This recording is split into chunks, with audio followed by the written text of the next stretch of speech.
할렐루야. 예, 오늘 주님께서 저희들에게 주시는 말씀은 히브리서입니다.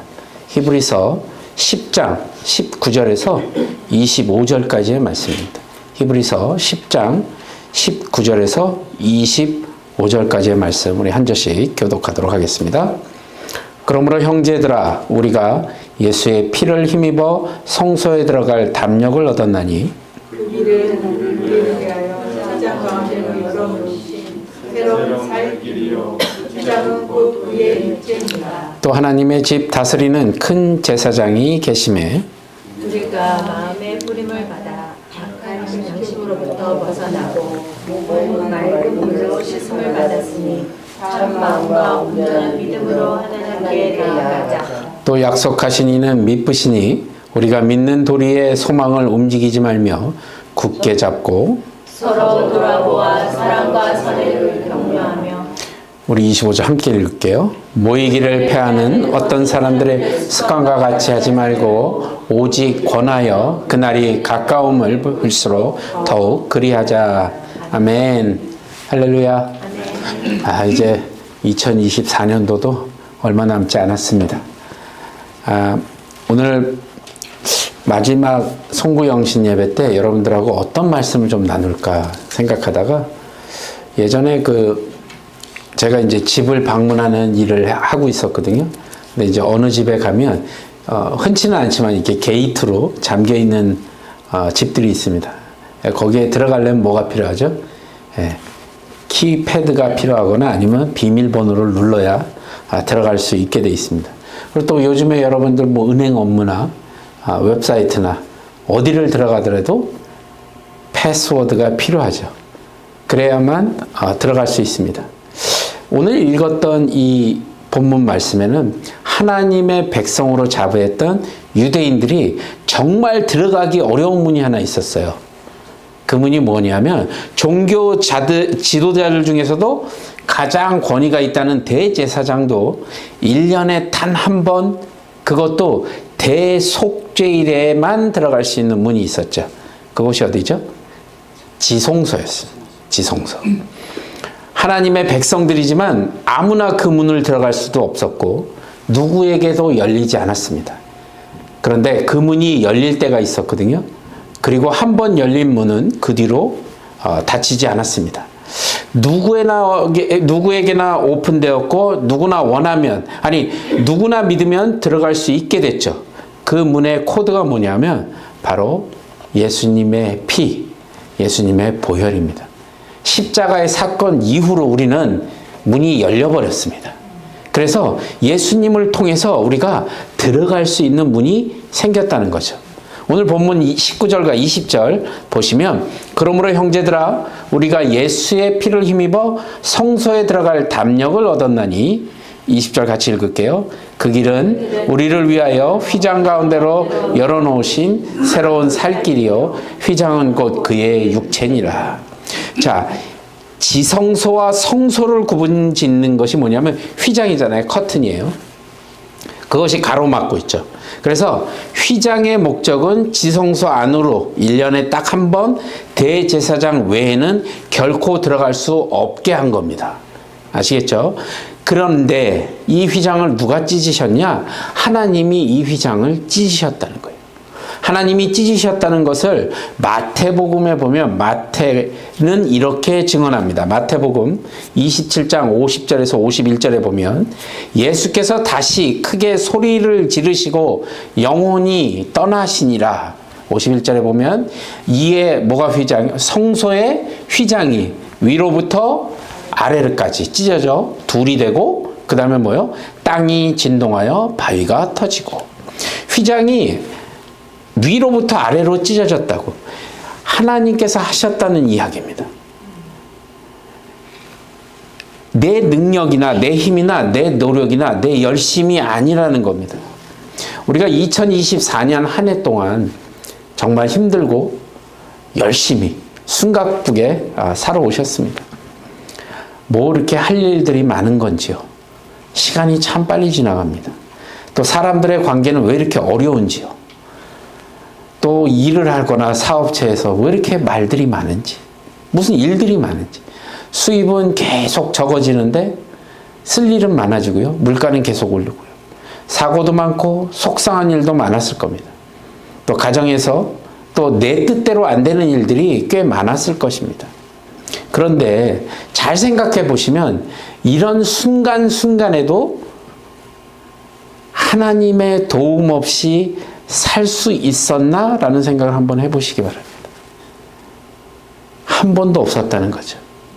우리들의 삶 가운데서 하나님을 제외하고서는 우리가 생각해 볼 수 있는 게 없다는 겁니다. 교회의 일을 생각해 보면 우리가 2024년도에 이제 개척을 하게 됐죠. 분립 개척을 하게 됐습니다. 벌써 1년이 다 돼갑니다, 여러분. 정말 하나님의 은혜밖에 생각이 안 됩니다.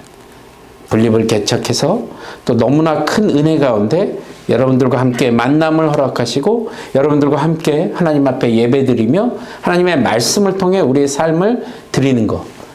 하나님의 은혜가 아니면 있을 수 없는 일이잖아요. 너무 감사하죠. 또 여러분들이나 또 제가 어떤 어려움을 겪었을 때 우리가 함께 기도하고 함께 아파했고 힘들었던 사건이 있으면 같이 쉐어하고 그래서 모든 과정들 가운데 하나님께서 주신 은혜를 통해서 여러분들이 또 회복하시고 또 힘내서 나아갈 때 저에게도 큰 은혜가 된 거죠. 또 목사로서 담임 목사로서 격려와 위로가 됐었습니다.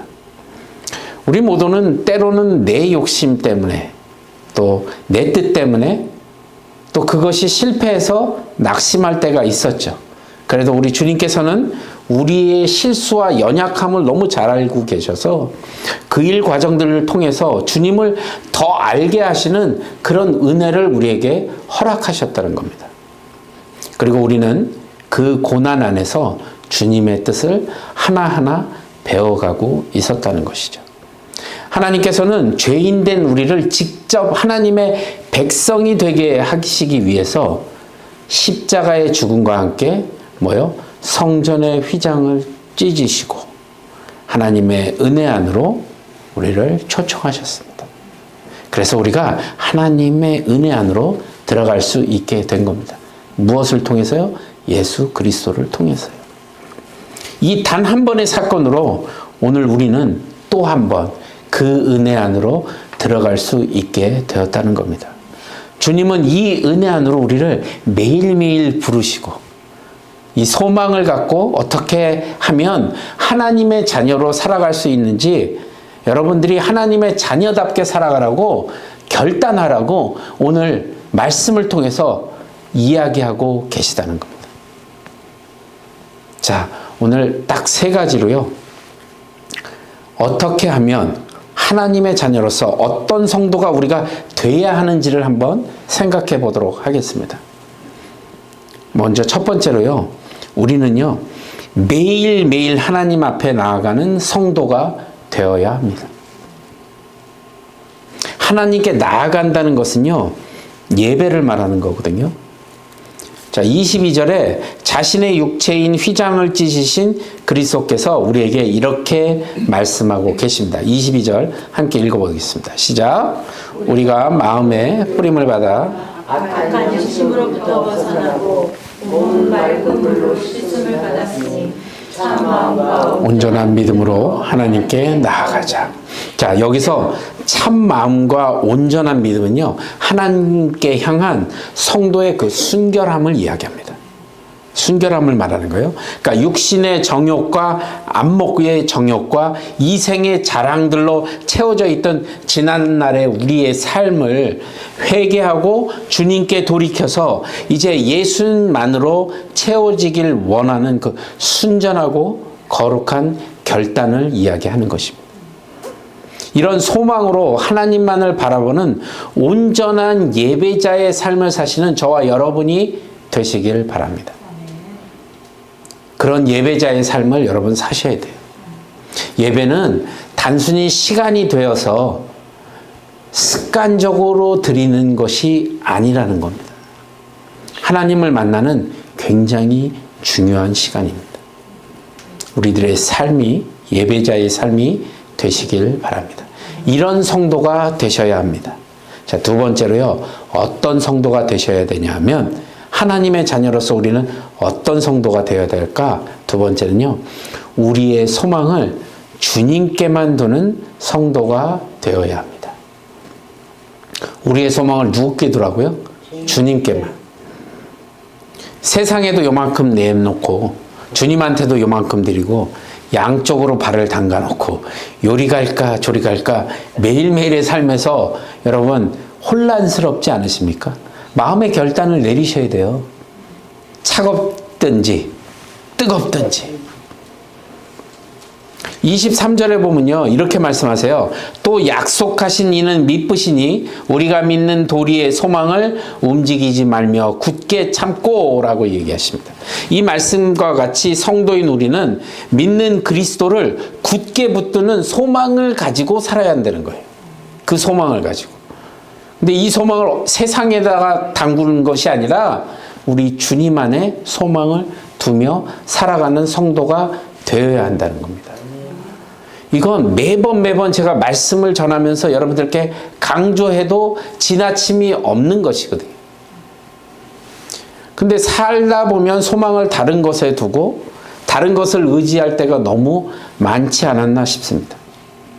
우리가 소망을 주님이 아닌 다른 것에 둔다는 것을 우리가 어떻게 알 수 있죠? 바로 관심입니다. 여러분의 관심이 어디 있냐는 겁니다. 지금 이 순간에도요, 여러분 마음속에, 여러분 생각 속에 주님이 아닌 다른 게 생각날 때가 있다는 거예요. 우리의 관심이 지금 어디 있냐는 겁니다. 그게 내 삶에 나타나게 돼 있거든요. 주님께만 관심을 갖고 있으면요, 어떻게 해서든지 하나라도 더 알려고 주님을 계속해서 갈망하며 주님이 주신 말씀을 통해서 더 알아가려고 하거든요. 그게 내 관심이니까. 제가 한동안 운동에 너무 관심이 많아갖고 운동 생중계만 하면 온통 제 관심은 그 시합에 딱 들어가 있는 거예요. 축구 시합에. 다른 거 아무것도 못해. 누가 불러도 대답도 안 합니다. 왜요? 내 관심은 오직 거기에 있었기 때문에. 그런데요, 여러분의 관심이 그러면 지금 어디를 향해 있냐는 겁니다. 세상 가운데 있으면요, 주님이 아무리 부르셔도 여러분이 대답도 안 한다는 거예요. 왜냐하면 내 관심은 세상에 있기 때문에 그렇습니다. 자, 주님을 의지한다고 하면서 우리의 관심이 다른 것에 끌릴 때가 있다고 했잖아요. 근데 참 흥미로운 것은 세상은요, 이 세상은 우리가 관심을 가질 때 희한하게 더 끌어당깁니다. 더 끌어당기고요, 더욱더 유혹하고 더욱더 여러분에게 속삭입니다. 말씀을 좀 읽으려고 그러면 내일부터. 읽지 말라는 소리는 안 합니다. 귀에 와서 속삭이죠. 내일부터. 여러분 다이어트 할 때도 똑같잖아요. 그래, 내일부터. 요즘 사단이 가장 많이 쓰는 게 내일부터입니다. 그렇잖아요. 여러분들도 뭘 결심했잖아요. 그런데 꼭 귀에다 속삭이죠. 오늘은 됐고 내일부터. 그래, 그럼 내일부터 하면 되지. 점점 더 세상 가운데 우리가 관심을 갖게 되면 세상은 더욱더 우리를 세게 끄집어 당긴다는 겁니다. 결국은 세상은 우리가 욕망으로 소진하고 그게 다 떨어지면 그냥 걷어차버리는 거거든요. 그게 세상입니다. 소모품처럼 그냥 없애버린다는 겁니다. 그리고 그때 돼서 깨닫게 되는 것이 있죠. 세상의 즐거움은 그냥 잠깐이었구나. 영원한 소망은 오직 주님밖에 없다는 것을 깨닫게 된다는 겁니다. 그러므로 오늘 저와 여러분이 전부 한 명도 빠짐없이 우리의 소망을 누구께 두어야 된다고요? 주님께 두셔야 한다는 겁니다. 왜냐하면 오직 그리스도만이 우리의 참된 무엇이라고요? 소망이 되시기 때문에 그렇습니다. 요한복음 10장 10절에 우리 인생을 향한 주님의 마음을 이렇게 말씀하십니다. 한번 같이 읽어볼게요. 시작. 도둑이 오는 것은 도둑질하고 죽이고 멸망시키는 것뿐이요 내가 온 것은 양으로 생명을 얻게 하고 더 풍성히 얻게 하려는 것이라. 아멘. 도둑이 오는 것은 뭐요? 도둑질 하려고 오는 거겠죠. 당연하죠. 도둑이 와서 전도하러 오겠습니까? 여러분에게 선물을 드리려고 도둑이 오겠냐고요? 아니라는 겁니다. 근데 우리는 이 단순한 진리와 단순한 생각을 못할 때가 너무 많다는 거예요. 지금 얘는 내 집에 들어와서 도둑질하는 앤데 우리가 알고 있는데도 불구하고 그냥 놔둔다는 겁니다. 그게 문제라는 거죠. 그런데 우리 주님께서는 어떻게 해요? 우리로 생명을 얻을 뿐 아니라 어떻게 해요? 더욱 풍성하게 얻게 하려고. 더욱 풍성하게 우리에게 주신다는 겁니다. 어떤 인생에게 이런 은혜를 더 하십니까? 주님께 소망을 두며 기도하는 인생들이죠. 저와 여러분의 삶에 이런 은혜로 채워지기를 소망합니다. 관심을 주님께만 두셔야 돼요. 우리 솔직해 봅시다. 진짜로 솔직하게. 저와 여러분들 아무도 안 듣고 있으니까 저와 여러분들. 여러분 하루 24시간 중에 자는 시간 빼고 깨어있는 시간에 일하는 시간 빼자고 하자고요. 말씀 읽고 기도하는 시간이 정말 없으십니까? 다들 제 눈을 피하고 계시는데 정말로 우리가 주님의 말씀을 사모하는 기도의 생활을 하는 또 말씀을 읽는 시간을 우리가 정말로 갖고 있냐는 겁니다. 우리의 관심이 진짜 거기 있냐는 겁니다. 제가 한동안 그랬거든요. 축구 시합이 전후반 45분씩 해서 90분에다가 쉬는 시간까지 해서 거의 2시간을요 아무것도 안 하고 거기만 관심을 뒀어요. 근데 저한테 기도와 말씀을 2시간 동안 아무것도 안 하고 집중해서 하라 그러면 그건 또 못했어요. 왜 그럴까요? 관심이 그쪽으로 향해 있지 않았기 때문에 그랬어요. 내가 그게 부족하다면 더욱더 주님께 관심을 두는 저와 여러분이 되시길 바랍니다. 자, 세 번째 마지막으로요. 우리가 하나님의 자녀로서 어떤 성도가 되어야 하냐 하면 우리는 서로 돌아보아 사랑과 선행을 격려하는 성도가 되어야 합니다. 다시 한번요. 서로 돌아보아 사랑과 선행을 격려하는 성도가 되어야 한다. 자, 서로 돌아보고 사랑과 선행을 격려하는 것. 이게 바로 누구의 마음이죠? 네, 우리 주님의 마음이십니다. 24절과 25절을 함께 읽어보도록 하겠습니다. 시작. 서로 돌아보아 사랑과 선행을 격려하며 모이기를 습관과 같이 하지 말고 오직 권하여 그날이 가까움을 볼수록 더욱 그리하자. 아멘. 자, 어떤 율법사가 예수님께 와서 이렇게 물었죠. 어떤 계명이 가장 큽니까? 그때 주님께서 이 질문에 대답을 하시는데 첫째, 내 마음을 다하고 목숨을 다하고 주 너의 하나님을 사랑하라 라고 얘기했습니다. 둘째는 이와 같으니 내 이웃을 어떻게 해요? 내 몸과 같이 사랑하라. 그리고 이 두 계명이 온 율법과 선지자의 강령이라 라고 말씀하셨다는 겁니다. 자, 사랑하는 여러분 잘 보세요. 성경을 관통하는 가장 중요한 계명은요. 주님이 말씀하신 것과 같이 하나님을 사랑하고 이웃을 사랑하는 겁니다. 이게 성경을 관통하는 서로 돌아보는 것. 말 그대로요. 서로를 이해하고 서로를 받아들이고 용납하는 겁니다. 서로를 돌아보는 것은 우리 모두가 그리스도의 한 몸이고 한 지체고 그것을 고백하는 그 믿음이라는 겁니다. 이렇게 되면 교회 안에서 분란이 있겠습니까? 없겠습니까? 전혀 없죠. 한 지체인데. 자, 2025년 이제 오게 될 한 해는 정말로 우리 수완이 한인교회의 모든 공동체 멤버 한 사람 한 사람이 우리 모두가 서로를 돌아보고 사랑과 선행과 격려하는 일에 온 힘을 다하는 그런 교회가 되기를 소망합니다. 그리고 서로 돌아보는 일을 일에 힘을 다하는 우리 성도들이 되어야 될 것입니다. 저도 이런 일들이 이루어지도록 힘을 다해 나아갈 것이고 기도하며 뛰어가겠습니다. 여러분 모두 함께 각자의 삶에서 최선을 다해 뛰어주시기 바랍니다. 오직 그리스도의 마음으로 뒤의 일들은 잊어먹고 앞만을 향해 나아가는 저와 여러분이 되시길 바랍니다. 자, 우리 한 목소리로 빌립보서 3장 12절에서 14절에서 고백한 이 고백을 우리가 함께 천천히 한번 읽어보겠습니다. 시작. 내가 이미 얻었다 함도 아니요 온전히 이루었다 함도 아니라 오직 내가 그리스도 예수께 잡힌 바 되어 잡으려 달려가노니 형제들아 나는 아직 내가 잡은 줄로 여기지 아니하고 오직 한 일 즉 뒤에 있는 것은 잊어버리고 앞에 있는 것을 잡으려고 표대를 향하여 그리스도 예수 안에서 하나님이 위에서 부르신 부름의 상을 위하여 달려가노라. 아멘. 자, 이제 말씀을 마치겠습니다. 이제 잠시 후면 새해가 시작됩니다. 오늘 말씀과 같이 하나님께로 매일매일 드려지는 예배, 그 예배자의 삶을 사시길 바랍니다.